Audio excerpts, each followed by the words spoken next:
എല്ലാവർക്കും നമസ്കാരം. മിസ്റ്റർ ആർട്ടുവിന്റെ മറ്റൊരു ഇൻട്രസ്റ്റിംഗ് ആയ ക്രിപ്റ്റോ അപ്ഡേറ്റിലേക്ക് നിങ്ങൾക്ക് എല്ലാവർക്കും സ്വാഗതം. 4 എപ്പിസോഡ് കറക്റ്റായിട്ടൊരു ഓർഡറിൽ പോയി. സോ ഇത്രയും നമ്മൾ കറക്റ്റ് ഒരു തിയറി ബേസ് ആണ് പഠിച്ചത്. സോ തുടക്കത്തിൽ എന്താണ് പഠിച്ചത്? ബിറ്റ്കോയിൻ എങ്ങനെ വന്നു, ബിറ്റ്കോയിൻ്റെ ഫൗണ്ടർ ആരാണ്, എന്തിനു വേണ്ടി ബിറ്റ്കോയിനെ കൊണ്ടുവന്നു, അതോടൊപ്പം എവല്യൂഷൻ ഓഫ് മണി, അത് കഴിഞ്ഞ് ബ്ലോക്ക് ചെയിൻ, എങ്ങനെ ബ്ലോക്ക് ചെയിൻ്റെ ഈ ട്രാൻസാക്ഷൻ നടക്കുന്നു. സോ ഇത്രയാണ് നമ്മൾ പഠിച്ചത്. സോ ഈ പഠിച്ചതിൽ ഒരു കാര്യം ഞാൻ എടുത്തു പറയേണ്ട ഒരു കാര്യമുണ്ട്. പ്രൂഫ് ഓഫ് വർക്ക് എന്താണെന്ന് ചോദിച്ചു കഴിഞ്ഞാൽ നിങ്ങളിപ്പോൾ പറയണം. ബ്ലോക്ക് ചെയിനിൽ നടക്കുന്ന ആ ഒരു ട്രാൻസാക്ഷൻ്റെ രീതിയാണ് നമ്മൾ പ്രൂഫ് ഓഫ് വർക്ക് എന്ന് പറയുന്നത്. അതായത് ട്രാൻസാക്ഷൻ്റെ രീതി എന്ന് പറയുമ്പോൾ ഒരു നോഡ് വഴി ഒരു കമ്പ്യൂട്ടറിലേക്ക് കണക്ട് ചെയ്ത് അവിടെ ഒരു മൈനിങ് പ്രോസസ്സ് നടന്ന് ആ മൈനർക്ക് ഒരു റിവാർഡ് കൊടുക്കുന്ന മെത്തേഡ്, ഇതിനെ നമുക്ക് പ്രൂഫ് ഓഫ് വർക്ക് എന്ന് പറയാം. കാരണം ഒരു വർക്ക് അവിടെ നടക്കുന്നുണ്ട്. സോ മെയിനായിട്ട് 2 രീതിയാണുള്ളത്, പ്രൂഫ് ഓഫ് വർക്കും പ്രൂഫ് ഓഫ് സ്റ്റേക്കും. പ്രൂഫ് ഓഫ് സ്റ്റേക്ക് എന്താണെന്നുള്ളത് വരുന്ന വീഡിയോയിൽ ഞാൻ പറഞ്ഞുതരാം. സോ ഇപ്പോൾ നിങ്ങൾ മനസ്സിലാക്കേണ്ട കാര്യം, പ്രൂഫ് ഓഫ് വർക്ക് എന്ന് പറയുന്നത് ഒരു മൈനിങ് പ്രോസസ്സിനെയാണ് മെയിനായിട്ട്. ആ മൈനിങ് പ്രോസസ്സ് സക്സസ് ആയിട്ട് ആ ഒരു ട്രാൻസാക്ഷൻ വെരിഫൈ ചെയ്തു. വെരിഫൈ ചെയ്തതിന് ശേഷം ആ ഒരു മൈനർക്ക് റിവാർഡ് കിട്ടിക്കഴിഞ്ഞ് അത്രയും ഒരു കംപ്ലീറ്റ് പ്രോസസ്സിനാണ് പ്രൂഫ് ഓഫ് വർക്ക് എന്ന് പറയുന്നത്. സോ നമ്മൾ ഇത്രയും കാര്യങ്ങൾ പഠിച്ചു മെയിനായിട്ട്. ഇനി നമുക്ക് ഏതൊക്കെ തരം എക്സ്ചേഞ്ചസ് ഉണ്ട്, അല്ലെങ്കിൽ നമുക്ക് ക്രിപ്റ്റോ എങ്ങനെ ബൈ ചെയ്യാം. സോ മെയിനായിട്ട് നമ്മൾ തുടങ്ങിയ സമയത്തെ പറഞ്ഞ കാര്യമെന്ന് പറയുന്നത്, ബ്ലോക്ക് ചെയിൻ അല്ലെങ്കിൽ ക്രിപ്റ്റോ വന്നത് എന്തുകൊണ്ടെന്ന് ചോദിച്ചു കഴിഞ്ഞാൽ ഒരു ഡീസെൻട്രലൈസേഷനെ പ്രൊമോട്ട് ചെയ്യാൻ വേണ്ടിയാണ്. അതായത് ഒരു സെൻട്രലൈസ്ഡ് അതോറിറ്റിയുടെയോ ഒരു മാനേജ്മെൻറ്റിൻ്റെയോ ഒരു കൺട്രിയുടെയോ അധീനതയിലല്ലാതെ ലോകം മൊത്തം ആർക്ക് വേണമെങ്കിലും എവിടെ വെച്ച് വേണമെങ്കിലും ഓപ്പൺ സോഴ്സസ് ആക്സസ് ചെയ്യാൻ പറ്റുന്ന ഒരു നെറ്റ്വർക്ക് ലെവലിലേക്കാണ് ഇത് വന്നത്. അപ്പോൾ ഒരു ഡീസെൻട്രലൈസ്ഡ് പ്ലാറ്റ്ഫോം ഉറപ്പായിട്ടും കാണും. സോ അങ്ങനെ നമുക്കിവിടെ മെയിനായിട്ട് സെൻട്രലൈസ്ഡ് പ്ലാറ്റ്ഫോമും ഡീസെൻട്രലൈസ്ഡ് പ്ലാറ്റ്ഫോമും അങ്ങനെ 2 കാറ്റഗറിയിലാണ് ക്രിപ്റ്റോ വർക്ക് ചെയ്യുന്നതും അതോടൊപ്പം ക്രിപ്റ്റോയുടെ ട്രാൻസാക്ഷൻ നടക്കുന്നതും. നമ്മൾ എവിടെയൊക്കെ മൂവ് ചെയ്താലും നമുക്കൊരു സെൻട്രലൈസ്ഡ് എൻറ്റിറ്റിയും കാണും, ഒരു ഡീസെൻട്രലൈസ്ഡ് എൻറ്റിറ്റിയും കാണും. സോ രണ്ടും നിങ്ങൾക്ക് ഉപേക്ഷിക്കാൻ പറ്റില്ല. നിങ്ങൾക്ക് ചില സാഹചര്യങ്ങളിൽ സെൻട്രലൈസ്ഡ് എൻറ്റിറ്റിയിലൂടെ നിങ്ങൾ പോവുക തന്നെ വേണം. എന്നാൽ മാത്രമേ നിങ്ങൾക്ക് ഡീസെൻട്രലൈസ്ഡിലേക്ക് കടക്കാൻ പറ്റുള്ളൂ. ചില സന്ദർഭങ്ങളിൽ നിങ്ങൾക്ക് ഉറപ്പായിട്ടും ഡീസെൻട്രലൈസ്ഡ് തന്നെ ആവശ്യമുണ്ട്. അപ്പോൾ ഇത് എന്തൊക്കെയാണെന്ന് നമുക്ക് പഠിക്കാം. ഞാൻ പറയേണ്ട കാര്യമെന്ന് പറയുന്നത്, സ്റ്റോക്ക്, ക്രിപ്റ്റോ, അതോടൊപ്പം ഫോറക്സ്, ഈ 3 മാർക്കറ്റാണ് മെയിനായിട്ടുള്ളത്. അപ്പോൾ സ്റ്റോക്ക് എന്ന് പറയുമ്പോൾ ഈ കമ്പനീസിൻ്റെ ഷെയർസ് ഒക്കെ ഡീൽ ചെയ്യുന്ന ഒരു മാർക്കറ്റാണ് മെയിനായിട്ട്. അപ്പോൾ ഫോറക്സ് എന്ന് പറയുന്നത് മെയിനായിട്ട് കൊമോഡിറ്റീസ്, അതായത് ഈ ഓയില്, ഗോൾഡ്, സിൽവർ, പിന്നെ ഒരുപാട് രാജ്യങ്ങളുടെ കറൻസി, ഇതൊക്കെയാണ് ഫോറക്സ് മാർക്കറ്റിൽ വരുന്നത്. ഇതിൽ ഏറ്റവും വലിയ മാർക്കറ്റ് എന്ന് പറയുന്നത് ഫോറക്സ് മാർക്കറ്റാണ്. അത് കഴിഞ്ഞിട്ട് സ്റ്റോക്കും, അത് കഴിഞ്ഞിട്ട് നമ്മുടെ ക്രിപ്റ്റോയും വരുന്നു. ഈ സ്റ്റോക്ക് മാർക്കറ്റും ഫോറക്സ് മാർക്കറ്റും എന്നൊക്കെ പറയുന്നത് 24 ഹവറും ഉള്ള മാർക്കറ്റ് അല്ല. ഇതിൽ ഞാനത് കൂട്ടിച്ചേർക്കാൻ കാരണമെന്ന് പറയുന്നത്, 24 ഹവർ മീൻസ് ഞാൻ ഫുൾ ടൈമാണ് ഉദ്ദേശിച്ചത്. ഇപ്പോൾ ഫോറക്സ് മാർക്കറ്റ് 24 ഹവർ ഉണ്ട്, പക്ഷേ അത് ശനി ഞായറൊന്നും ഇല്ല. എന്നാൽ സ്റ്റോക്ക് മാർക്കറ്റ് എന്ന് പറയുന്നത് രാവിലെ ഒരു 9, 9:30 തുടങ്ങി വൈകുന്നേരം ഒരു 3, 3:30 ആകുമ്പോൾ അവസാനിക്കും. അതോടൊപ്പം ഹോളിഡേയ്സിലൊന്നും സ്റ്റോക്ക് മാർക്കറ്റ് കാണത്തില്ല. പക്ഷേ ക്രിപ്റ്റോ മാർക്കറ്റ് എന്ന് പറയുമ്പോൾ ഫുൾ ടൈം ഓൺ എയർ ആണ്. അതായത് നിങ്ങൾക്ക് രാത്രി 2 മണിക്ക് ട്രേഡ് ചെയ്യണോ ട്രേഡ് ചെയ്യാം, നിങ്ങൾക്ക് 12 മണിക്ക് ചെയ്യണോ ചെയ്യാം, നിങ്ങൾക്ക് രാവിലെ 5 മണിക്ക് ചെയ്യണോ ചെയ്യാം. കാരണം ഇതൊരു ഓപ്പൺ സോഴ്സ് ഡീസെൻട്രലൈസ്ഡ് നെറ്റ്വർക്ക് ആയതുകൊണ്ട് തന്നെ ആർക്കും എവിടെ ഇരുന്നും എപ്പോഴും ഇവിടെ ആക്സസ് ചെയ്യാൻ പറ്റും. അതുമാത്രമല്ല വേൾഡ് വൈഡ് ഓപ്പൺ ആയി കിടക്കുന്ന ഒരു മാർക്കറ്റ് കൂടിയാണ് ക്രിപ്റ്റോ മാർക്കറ്റ്. ഇപ്പോൾ സ്റ്റോക്ക് വരുമ്പോൾ ഇന്ത്യൻ സ്റ്റോക്സ് എന്ന് പറയും, ഗ്ലോബൽ സ്റ്റോക്സ് എന്ന് പറയും.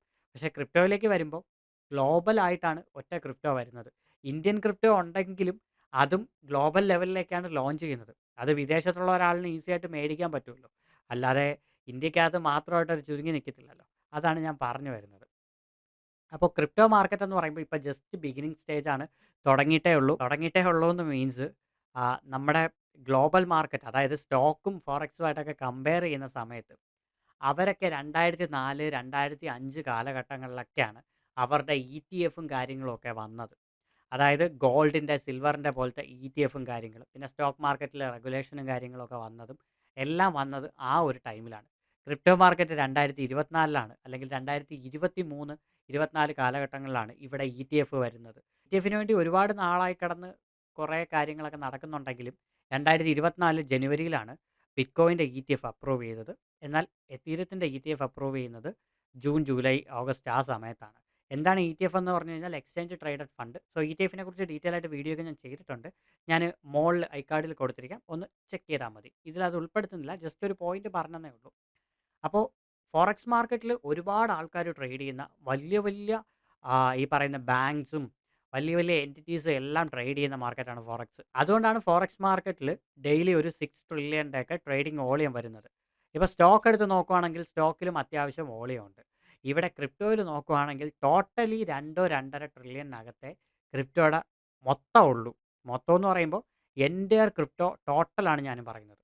സോ ക്രിപ്റ്റോ പിറ്റ വെച്ച് തുടങ്ങിയിട്ടേ ഉള്ളൂ. ഇനി മറ്റ് 2 മാർക്കറ്റിൽ നിന്നും ക്രിപ്റ്റോ മാർക്കറ്റിനെ ഏറ്റവും കൂടുതൽ വ്യത്യസ്തമാക്കുന്ന ഒരു കാര്യം എന്ന് പറയുന്നത് ക്രിപ്റ്റോ ഈസ് ട്രാൻസ്ഫറബിൾ. കാരണം ക്രിപ്റ്റോ കറൻസി എന്താണ് പറയുന്നത്, അതായത് ക്രിപ്റ്റോ എന്ന് മാത്രമായിട്ട് പറയുന്നില്ല. ബിറ്റ്കോയിൻ എന്തിനാണ് തുടങ്ങിയത്? ഒരു പേഴ്സൺ ടു പേഴ്സൺ അല്ലെങ്കിൽ ഒരു പിയർ ടു പിയർ ട്രാൻസാക്ഷന് വേണ്ടിയാണ് തുടങ്ങിയത്. അതുകൊണ്ട് തന്നെ നമുക്ക് ക്രിപ്റ്റോ ട്രാൻസ്ഫർ ചെയ്യാൻ പറ്റും. ഒരു മാർക്കറ്റിൽ നിന്ന് അങ്ങോട്ട്, ഒരു വാലറ്റിൽ നിന്ന് അങ്ങോട്ട്, അങ്ങോട്ടും ഇങ്ങോട്ടും ഒക്കെ ട്രാൻസ്ഫർ ചെയ്യാൻ പറ്റും. പക്ഷേ നമുക്കൊരു സ്റ്റോക്ക് ട്രാൻസ്ഫർ ചെയ്യാൻ പറ്റത്തില്ല. ഒരു ഫോറക്സ് നമുക്ക് ട്രാൻസ്ഫർ ചെയ്യാൻ പറ്റത്തില്ല. ഫോറക്സും സ്റ്റോക്കും നമ്മളൊരു ബ്രോക്കറിൻ്റെ കയ്യിൽ നിന്ന് വാങ്ങിച്ചു കഴിഞ്ഞാൽ ആ ഒരു ബ്രോക്കറിൽ വച്ച് തന്നെയാണ് നമ്മളവിടെ ട്രേഡിങ്ങും കാര്യങ്ങളും എല്ലാം നടത്തുന്നത്. അതോടൊപ്പം അവിടെ എല്ലാം ഗവൺമെൻറ്റിൻ്റെ റൂൾസ് ആൻഡ് റെഗുലേഷൻസ് അടങ്ങിയിട്ടുണ്ട്. ഞാൻ ഫോറക്സിൻ്റെ കാര്യമല്ല പറയുന്നത്, സ്റ്റോക്കിൻ്റെ കാര്യമാണ്. ഫോറക്സ് ഇപ്പോഴും മെയിനായിട്ട് ഫുള്ളി കംപ്ലീറ്റ് ആയിട്ട് റൂൾസ് റെഗുലേഷൻസ് പാലിച്ചാണോ എന്ന് എനിക്ക് ഡൗട്ടുണ്ട്. കാരണം ഓരോ ദിവസവും ഓരോ ആപ്പുകളാണ് ഫോറക്സിൽ വരുന്നത്. ഏറ്റവും കൂടുതൽ മാനിപ്പുലേഷൻ നടക്കുന്ന ഒരു മാർക്കറ്റും ഫോറക്സ് തന്നെയാണ്. കാരണം ഒരുപാട് ആൾക്കാരെ പറ്റിക്കപ്പെടുന്നതും അല്ലെങ്കിൽ ഫോറക്സിൽ ട്രേഡ് ചെയ്താൽ വലിയൊരു കോടികളൊക്കെ ഉണ്ടാക്കാന്നൊക്കെ പറഞ്ഞിട്ട്, ഞാൻ നല്ല ആൾക്കാരല്ല പറയുന്നത്. കുറച്ച് എല്ലായിടത്തും ഉണ്ടല്ലോ. സോ ഇതിലും അതേപോലെ ആൾക്കാരുണ്ട്. സ്റ്റോക്ക് എന്ന് പറയുമ്പോൾ ആൾക്കാർക്ക് പെട്ടെന്ന് കാര്യങ്ങൾ മനസ്സിലാവും ഒന്ന് പഠിക്കാൻ നിന്ന് കഴിഞ്ഞാൽ. എന്താണെന്ന് വെച്ചാൽ കമ്പനീസിൻ്റെ ഷെയർസാണ്. അവിടെ ലോ ക്യാപ്പ്, ലാർജ് ക്യാപ്പ്, അതോടൊപ്പം ഓരോ കമ്പനിയുടെ ഡിവിഡൻസ്, അങ്ങനെ ഒരുപാട് കാര്യങ്ങൾ സ്റ്റോക്കിലുണ്ടെങ്കിലും നമുക്ക് കമ്പനിയായിട്ട് റിലേറ്റഡ് ആയിട്ട് ഇപ്പം മനസ്സിലാവും. അതായത് റിലയൻസ് എന്ന് പറയുന്ന ഒരു കമ്പനിയുടെ സ്റ്റോക്ക് ലിസ്റ്റഡ് ആണ്. ടാറ്റ എന്ന് പറയുന്ന ഒരു കമ്പനിയുടെ സ്റ്റോക്ക് ലിസ്റ്റഡ് ആണ്. സൊമാറ്റോ എന്ന് പറയുന്ന ഒരു കമ്പനിയുടെ സ്റ്റോക്ക് ലിസ്റ്റഡ് ആണ്. പിന്നെ പുതിയ സ്റ്റോക്കുകൾ ഇനി മാർക്കറ്റിലേക്ക് വരുന്നുമുണ്ട്. പിന്നെ സ്റ്റോക്ക് എന്ന് പറയുന്നത് നമുക്ക് കുറേ കൂടെ സേഫ് ആണ്. പക്ഷേ ക്രിപ്റ്റോ സേഫ് അല്ല. ഞാൻ ബിഗിനേഴ്സിൻ്റെ അടുത്ത് എടുത്ത് പറയുന്ന കാര്യമാണ്, ക്രിപ്റ്റോ സേഫ് അല്ല. ക്രിപ്റ്റോ സേഫ് അല്ല എന്ന് ഞാൻ പറയാൻ കാരണം ഒരുപാട് കാര്യങ്ങളുണ്ട്. ഒന്ന്, നിങ്ങൾ അങ്ങോട്ടും ഇങ്ങോട്ടും ട്രാൻസ്ഫർ ചെയ്യുന്നതിൽ ഒരു ചെറിയൊരു മൈനർ മിസ്റ്റേക്ക് വന്നു കഴിഞ്ഞാൽ നിങ്ങൾ അയക്കുന്ന ഫണ്ട് 100% പോയി കിട്ടും. ആർക്കും റിക്കവർ ചെയ്ത് തരാൻ പറ്റത്തില്ല. സെക്കൻഡ് എന്ന് പറയുന്നത് ക്രിപ്റ്റോ മാർക്കറ്റ് ഹൈ വോളറ്റൈലാണ്. ഇപ്പോൾ വോളിയം വളരെ കുറവായതുകൊണ്ട് തന്നെ നിങ്ങളിപ്പോൾ 100ൽ വാങ്ങിക്കുന്ന കോയിൻ ചിലപ്പോൾ നാളെ 10 ആയിട്ട് കിടക്കാം. അപ്പോൾ നിങ്ങളുടെ കംപ്ലീറ്റ് ഫണ്ടും അവിടെ പോയി കിട്ടും. ഈ 3 മാർക്കറ്റിലും ഒരു കോമൺ കാര്യമുണ്ട്. നിങ്ങൾക്ക് അറിഞ്ഞിരിക്കേണ്ട ഒരു കാര്യം. നിങ്ങൾക്ക് എവിടെ ബൈ ചെയ്യണം, എവിടെ സെല്ല് ചെയ്യണം. ഈ 2 കാര്യം അറിഞ്ഞാൽ ബാക്കി ആ മാർക്കറ്റിലുള്ളത് ബാക്കിയെല്ലാം വളരെ സിമ്പിളായ കാര്യമാണ്. അതിപ്പോൾ ഈ 3 മാർക്കറ്റിലും അങ്ങനെ തന്നെയാണ്. പിന്നെ ചാർട്ട് അനാലിസിസും കാര്യങ്ങളൊക്കെ നോക്കുകയാണെന്നുണ്ടെങ്കിലും ഈ 3 മാർക്കറ്റിലും നമുക്ക് ഏകദേശം സെയിം തന്നെയൊക്കെയാണ്. സെയിം മീൻസ് ഞാൻ പറയുന്ന ചാർട്ട് വരയ്ക്കുന്നത്, പാറ്റേൺസ് ഏകദേശം. പിന്നെ ഓരോ മാർക്കറ്റും അത്ര സൂക്ഷ്മമായിട്ട് പഠിക്കുന്ന ആൾക്കാരുണ്ടെങ്കിൽ അവിടെ കുറച്ച് കുറച്ച് മൈനർ ഡിഫറൻസ് വരും. കാരണം CME ഗ്യാപ്പ്, പിന്നെ അല്ലാത്ത കുറച്ച് ഇൻഡിക്കേറ്റേഴ്സൊക്കെ ചെറിയ ചെറിയ ഡിഫറൻസ് വരും. പക്ഷേ നിങ്ങൾക്കൊരു മാർക്കറ്റിലേക്ക് വരുമ്പോൾ ഒരു ബേസിക് ഒരു ഐഡിയ ഏകദേശം 3 മാർക്കറ്റിലും നമുക്കിതൊക്കെ തന്നെയാണ് വരുന്നത്. ഇനി ക്രിപ്റ്റോ മാർക്കറ്റ് ഞാൻ പറഞ്ഞ കണക്ക് തന്നെ ക്രിപ്റ്റോ ട്രാൻസ്ഫറബിൾ ആയതുകൊണ്ട് തന്നെ നമുക്ക് ഇവിടെ ഇന്ത്യൻ മാർക്കറ്റുണ്ട്, ഗ്ലോബൽ മാർക്കറ്റുണ്ട്, ഡീസെൻട്രലൈസ്ഡ് മാർക്കറ്റുണ്ട്. സോ ഡീസെൻട്രലൈസ്ഡ് വേൾഡ് എന്ന് വേണമെങ്കിൽ നമുക്ക് പറയാം. ഡീസെൻട്രലൈസ്ഡ് വേൾഡ് എന്ന് പറയുമ്പോൾ ഒരു ഡീസെൻട്രലൈസ്ഡ് യുഗത്തിൽ ഒരു ഡീസെൻട്രലൈസ്ഡ് വേൾഡിനകത്ത് എല്ലാം ഡീസെൻട്രലൈസ്ഡ് ആണ്. കാരണം ഇവിടെ ഒരു ബ്ലോക്ക് ചെയിൻ, ഒരു സോഫ്റ്റ്വെയറിൽ എല്ലാം ലിങ്ക് ചെയ്ത് വെച്ചിട്ടുണ്ട്. അവിടെ നമ്മൾ അത് പറയുന്ന പ്രകാരം കാര്യങ്ങൾ ചെയ്താൽ മാത്രമേ നിങ്ങൾക്ക് കറക്റ്റ് ഇൻപുട്ട് കിട്ടത്തുള്ളൂ. ഇവിടെ നിങ്ങൾക്ക് കസ്റ്റമർ കെയറിനെ കോൺടാക്ട് ചെയ്യാൻ പറ്റത്തില്ല, ഹെൽപ്പ് ആൻഡ് സപ്പോർട്ട് ഇല്ല, ഒരു തെറ്റ് പറ്റിയാൽ അത് തിരുത്താനുള്ള ഓപ്ഷൻ ഇല്ല. അങ്ങനെ ഒരുപാട് കാര്യങ്ങൾ ഡീസെൻട്രലൈസ്ഡ് ലോകത്തില്ല. പക്ഷേ സെൻട്രലൈസ്ഡ് ഉണ്ട്. അതായത് നിങ്ങളൊരു ഇന്ത്യൻ എക്സ്ചേഞ്ച് അല്ലെങ്കിൽ ഒരു എക്സ്ചേഞ്ചിനകത്താണ് പോയിട്ട് ഇതൊക്കെ ചെയ്യുന്നതെങ്കിൽ നിങ്ങൾക്ക് മേ ബി ചിലപ്പോൾ എന്തെങ്കിലുമൊക്കെ തിരിച്ച് കിട്ടിയേക്കാം. പക്ഷേ ഡീസെൻട്രലൈസ്ഡ് എക്സ്ചേഞ്ചസും അല്ലെങ്കിൽ ഡീസെൻട്രലൈസ്ഡ് വാലറ്റിലൊക്കെ ഒരു കാര്യം തെറ്റിയാൽ അവിടെ പോയി കിട്ടും. അപ്പോൾ ഇപ്പോൾ ഞാൻ എൻ്റെ ഗൗരവം നിങ്ങൾക്ക് മനസ്സിലാക്കി തന്നു. അതോടൊപ്പം ഈ 3 മാർക്കറ്റിനെ കുറിച്ചും എടുത്തു പറഞ്ഞു. എന്തിനാന്ന് പറഞ്ഞാൽ ഈ 3 മാർക്കറ്റിൻ്റെയും കാര്യങ്ങൾ വ്യക്തമായിട്ട് മനസ്സിലാക്കിയിട്ട് വേണം നിങ്ങൾ ക്രിപ്റ്റോയിലേക്ക് വരാൻ. ക്രിപ്റ്റോയിലുള്ള ഏറ്റവും വലിയ പോസിറ്റീവ് എന്ന് പറഞ്ഞാൽ മാർക്കറ്റ് ക്യാപ്പ് അല്ലെങ്കിൽ മാർക്കറ്റ് വോളിയം മറ്റ് മാർക്കറ്റിനെ വെച്ച് നോക്കുമ്പോൾ വളരെ കുഞ്ഞാണ്. പിന്നെ ഇപ്പോഴും ഒരുപാട് ആൾക്കാരില്ല. ലോകത്തിലെ വളരെ ചെറിയ കുഞ്ഞ് ശതമാനം ആൾക്കാർ മാത്രമേ ഇപ്പോഴും ക്രിപ്റ്റോയിലേക്ക് വന്നിട്ടുള്ളൂ. 3 ഹൈ വോളറ്റൈൽ, അത് നമുക്കൊരു പോസിറ്റീവാണ്. കാരണം നമ്മൾ ഒബ്സർവ് ചെയ്യുന്ന ഒരു കുറച്ച് കോയിൻസ് കാണും. ആ കോയിൻസ് എപ്പോഴൊക്കെ ഒരു നല്ലൊരു ഡൗണിലേക്ക് വരുമോ നമുക്കപ്പോൾ ബൈ എടുത്തു കഴിഞ്ഞാൽ മറ്റ് മാർക്കറ്റിൽ കിട്ടുന്നതിനേക്കാളും പ്രോഫിറ്റ് കിട്ടും. പിന്നെ ഓരോ ആൾക്കാർക്കും ഓരോ പേഴ്സണൽ ചോയ്സസും പേഴ്സണൽ കോയിൻസും ക്രിപ്റ്റോ മാർക്കറ്റിലുണ്ട്. കണ്ണിക്കണ്ട കോയിൻസിൻ്റെ പിറകിലൊന്നും പോകേണ്ട ആവശ്യമില്ല. മൊത്തം ഒരു 40,000 50,000 കോയിൻസ് ഉണ്ട്. സോ അതിലെങ്ങനെ പോയാലും ഒരു 10 100 1000 കോയിൻസിനകത്ത് മാത്രം നിങ്ങൾ ഒബ്സർവ് ചെയ്യാൻ ശ്രമിക്കുക. എന്നാലും നിങ്ങൾക്ക് സമയം കിട്ടത്തില്ല. സോ മാക്സിമം കുറച്ച് കോയിൻസിൻ്റെ പിറകെ പോവുക. ബിഗിനേഴ്സ് എന്ന് പറയുമ്പോൾ എപ്പോഴും ആദ്യത്തെ 6 മാസം നിങ്ങൾ ഹൈ വോളറ്റൈൽ ആയ കോയിൻസിൻ്റെ പിറകെ പോകാതെ ബിറ്റ്കോയിൻ, എത്തീരിയം പോലത്തെ നല്ല പ്രോജക്റ്റുകൾ പഠിക്കാൻ ശ്രമിക്കുക. ട്രേഡിംഗ് ആണ് ഉദ്ദേശമെങ്കിൽ.